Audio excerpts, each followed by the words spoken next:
Assalamualaikum warahmatullahi wabarakatuh. Shalom, Om Swastiastu, Namo Buddhaya, salam kebajikan. Halo semuanya, perkenalkan nama saya Raden Roro Dinda Florencia Kusuma Salindra dengan NIM 2344024126, mata kuliah Kriminologi dengan dosen pengampu Ibu Kurnia Dewi Anggraini SHMH. Pada kesempatan kali ini saya akan menjelaskan mengenai kriminologi dan juga paradigmanya. Untuk sumber referensi yang saya gunakan di dalam video ini menggunakan dua buku ini dan juga beberapa jurnal dan buku online di internet. Nah, teman-teman sekalian, awal mula perkembangan ilmu kriminologi ini sangat dipengaruhi oleh cara pandang atau biasa kita sebut dengan paradigma yang digunakan untuk memahami hakikat kejahatan, pelaku kejahatan, dan peran hukum di dalam masyarakat. Nah, paradigma dalam kriminologi ini berfungsi sebagai kerangka berpikir dasar yang menentukan bagaimana nantinya peneliti, aparat hukum, maupun kedepannya pembuat kebijakan itu melihat penyebab kejahatan serta bagaimana cara mengatasinya. Nah, seiring berjalannya waktu, para ahli menyadari bahwa kejahatan ini tidak bisa dijelaskan hanya dari satu sudut pandang saja, tetapi karena perilaku menyimpang selalu terkait dengan berbagai faktor, contohnya seperti faktor individu, faktor sosial, faktor ekonomi, maupun juga faktor politik. Nah, dari sinilah muncul berbagai paradigma yang mencoba memberi penjelasan menyeluruh terhadap fenomena kejahatan. Kemudian ada tokoh Simeka dan Lee yang dalam video ini akan saya jelaskan menyusun kerangka konseptual yang membagi hubungan antara hukum dan organisasi kemasyarakatan ke dalam tiga perspektif besar. Yang pertama konsensus, dua pluralis, dan juga yang ketiga konflik, serta mengaitkannya dengan tiga paradigma utama yang nanti saya akan menjelaskan paradigmanya dalam video ini tentang di dalam studi kejahatan, yaitu ada paradigma positivis, paradigma interaksionis, dan juga paradigma sosialis. Nah, ketiganya ini bukan sekedar kayak teori terpisah, tetapi membentuk suatu spektrum pemikiran kriminologi yang bergerak dari konservatif ke liberal dan juga ke radikal. Nah, poin penting dalam paradigma kriminologi ini saya akan menjelaskan. Pertama, paradigma itu apa sih? Nah, paradigma adalah cara pandang ilmiah yang menjadi dasar untuk menjelaskan mengapa kejahatan terjadi dan juga bagaimana hukum ini berfungsi. Nah, setiap paradigma memiliki asumsi dasar yang berbeda tentang manusia, masyarakat, dan juga hukum. Secara garis besarnya, paradigma positivis ini memandang kejahatan sebagai akibat faktor individu dan hubungan sebab akibat yang bisa diteliti secara ilmiah. Itu yang paradigma positivis. Kemudian yang kedua ada paradigma interaksionis, di mana melihat kejahatan sebagai hasil dari interaksi sosial dan proses pemberian label oleh masyarakat. Itu paradigma interaksionis. Dan yang terakhir, yang ketiga ada paradigma sosialis, di mana menekankan bahwa kejahatan ini timbul karena ketimpangan ekonomi dan juga kekuasaan dalam sistem sosial. Nah, pemahaman terhadap paradigma ini penting agar kriminologi tidak hanya menjelaskan siapa yang bersalah, tetapi juga mengapa seseorang bisa berbuat salah dan juga apa yang harus diperbaiki dalam sistem sosialnya. Selanjutnya kita akan membahas lebih lengkap mengenai paradigma kriminologi. Nah, sekarang saya akan menjelaskan mengenai kerangka pemikiran Simeka dan Lee. Simeka dan Lee menyusun tiga perspektif utama untuk memahami hubungan antara hukum dan juga struktur sosial, yaitu ada tiga: perspektif konsensus, yang kedua perspektif pluralis, dan yang ketiga perspektif konflik. Sejalan dengan perspektif ini, di dalam studi kriminologi juga dikenal dengan tiga paradigma utama, yaitu paradigma positivis, paradigma interaksionis, dan juga paradigma sosialis, di mana masing-masing paradigma berakar pada salah satu perspektif yang tadi perspektif konsensus, pluralis, dan juga konflik, dan berfungsi untuk menjelaskan sebab-sebab kejahatan serta fungsi hukum di dalam masyarakat. Selanjutnya, saya akan menjelaskan mengenai perspektif dan paradigma di dalam kriminologi. Nah, Kalau paradigma positivis ini berhubungan dengan perspektif konsensus, di mana perspektif konsensus berpandangan bahwa masyarakat pada dasarnya stabil, harmonis, dan terintegrasi melalui nilai-nilai bersama, di mana hukum dalam perspektif ini dianggap sebagai cerminan kehendak bersama masyarakat. Nah, prinsip utama dalam perspektif konsensus ini, hukum mencerminkan kehendak masyarakat banyak atau the will of the people. Kemudian hukum melayani semua orang tanpa diskriminasi, dan juga pelanggar hukum dianggap sebagai individu yang menyimpang. Dengan kata lain, hukum dilihat sebagai alat untuk menjaga keteraturan sosial dan menegakkan nilai moral bersama. Nah, paradigma positivis ini berkembang dari pandangan konsensus, di mana paradigma ini menekankan determinisme atau perilaku manusia termasuk kejahatan adalah hasil dari hubungan sebab akibat antara individu dan lingkungannya. Ciri-ciri utama dari paradigma positivis ini yaitu menggunakan metode ilmiah untuk mempelajari kejahatan. Kemudian menganggap kejahatan ini dapat diprediksi dan juga dapat dikendalikan melalui penelitian terhadap faktor biologi, psikologis, ataupun sosial. Kemudian yang ketiga, bertujuan membina pelaku kejahatan, bukan sekadar menghukum. Jadi intinya paradigma positivis ini tuh melihat kejahatan sebagai masalah individu, bukan masalah struktur sosial. Nah, kemudian lanjut ke paradigma yang kedua, paradigma interaksionis, yang dimana dia juga berhubungan dengan perspektif pluralis. Nah, perspektif pluralis ini berangkat dari kenyataan bahwa masyarakat ini majmuk atau berbeda-beda dan terdiri atas berbagai kelompok sosial yang memiliki nilai dan kepentingan yang berbeda-beda pula, di mana berbeda dengan konsensus. Pluralis ini justru mengakui adanya perbedaan dan konflik kepentingan dalam masyarakat. Nah, prinsip dari perspektif pluralis ini yaitu masyarakat terdiri dari berbagai kelompok dengan kepentingan berbeda. Kemudian yang kedua, perbedaan nilai tadi menyebabkan sengketa tentang apa yang benar dan juga yang salah. Kemudian yang tiga, hukum muncul untuk menyelesaikan konflik antar kelompok. Kemudian, tujuan hukum adalah kesejahteraan masyarakat secara keseluruhan, bukan kepentingan satu pihak. Dalam pandangan ini, hukum bukan hasil kesepakatan moral, melainkan kompromi dari konflik sosial yang beragam. Nah, paradigma interaksionis ini merupakan turunan dari perspektif pluralis.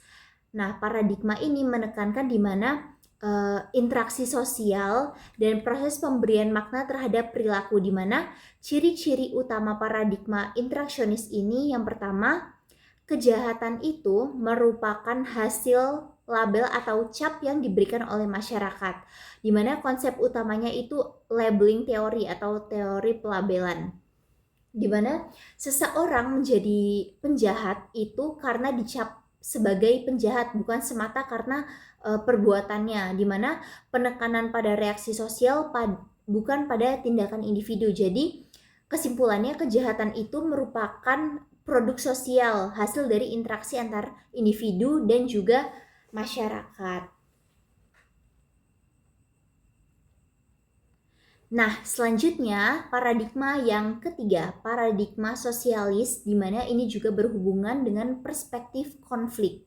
Nah, perspektif konflik ini berpandangan bahwa masyarakat tidak terikat oleh nilai-nilai bersama, melainkan terbagi dalam kelompok-kelompok yang saling bersaing untuk memperoleh kekuasaan, di mana hukum ini tidak bersifat netral tetapi menjadi alat untuk mempertahankan kekuasaan kelompok yang dominan. Nah, prinsip-prinsip dari perspektif konflik ini yang pertama, masyarakat tersusun dalam kelas-kelas sosial yang tidak seimbang, di mana hukum berpihak pada kepentingan penguasa ataupun kelas atas, di mana penegakan hukum sering bersifat represif terhadap kelas bawah. Jadi ada kesenjangan seperti itu terhadap kelas bawah. Nah, kejahatan adalah perilaku yang melanggar kepentingan penguasa, bukan pelanggaran nilai moral universal. Jadi dalam pandangan ini, hukum tuh bukan suatu sarana keadilan yang universal, melainkan lebih kepada instrumen politik untuk mempertahankan status quo.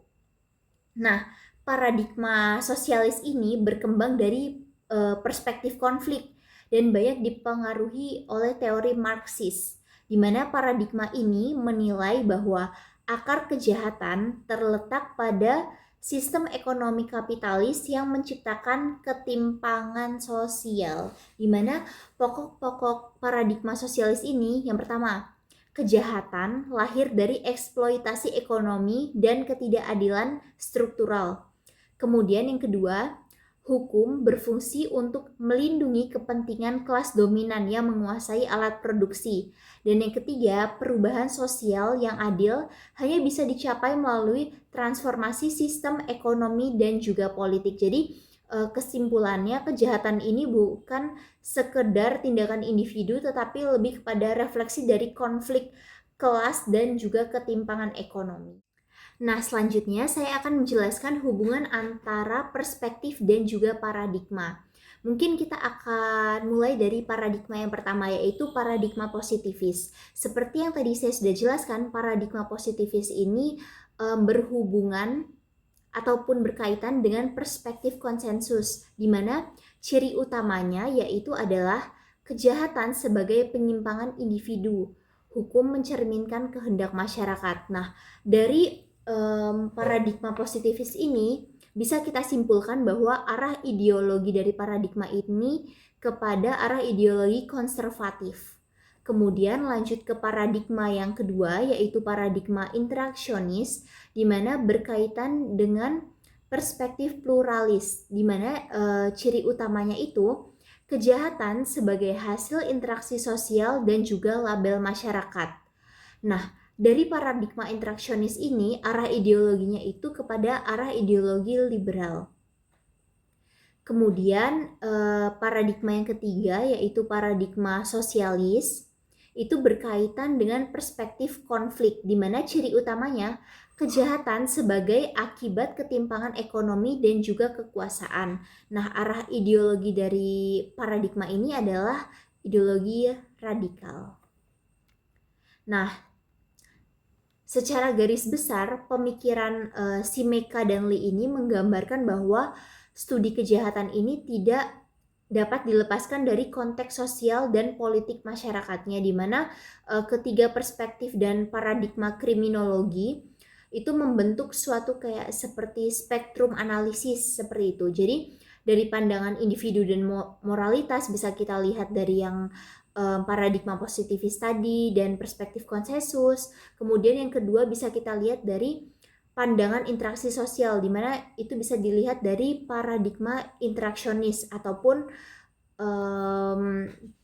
perspektif pluralis. Dan juga yang ketiga, pandangan terhadap struktur dan juga kekuasaan bisa kita lihat dari paradigma sosialis ataupun perspektif konflik. Nah, dengan memahami keterkaitan antara hukum, masyarakat, dan struktur kekuasaan, kriminologi ini bisa menjadi kayak lebih sistematif dan juga relevan dalam menjelaskan fenomena kejahatan secara menyeluruh. Sebagai tambahan, saya juga akan menjelaskan mengenai perbandingan paradigma positivis, interaksionis, dan juga sosialis dalam kriminologi antar negara.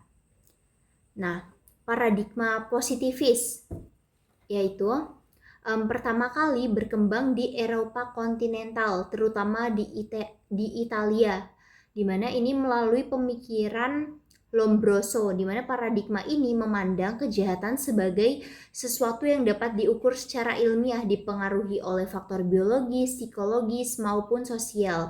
Nah, negara-negara seperti Italia, Prancis, Jerman itu menggunakan pendekatan ini dalam kebijakan kriminal yang menekankan kepada pencegahan dan juga rehabilitasi. Sementara di Amerika Serikat, positivisme berkembang dalam bentuk criminological empirism dengan fokus pada penelitian statistik dan juga perilaku kriminal individu.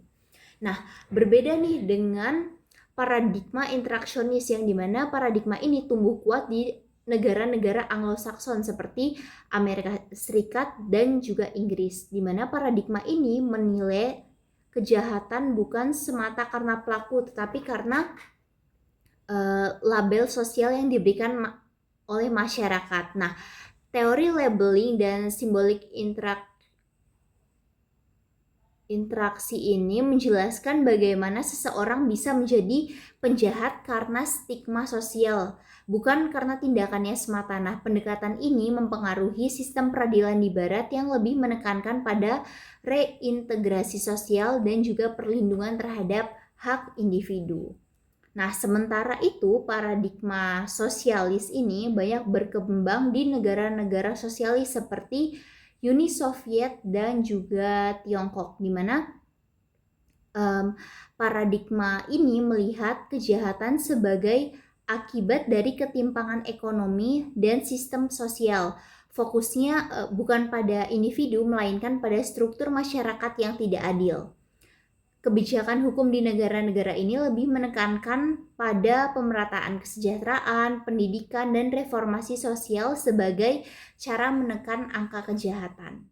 Sekian pemaparan terkait dengan paradigma kriminologi dari saya. Ada kurang dan lebihnya mohon dimaafkan, dan juga semoga pemaparan materi dalam video ini dapat bermanfaat bagi kita semua. Cukup sekian dari saya, terima kasih dan sampai jumpa.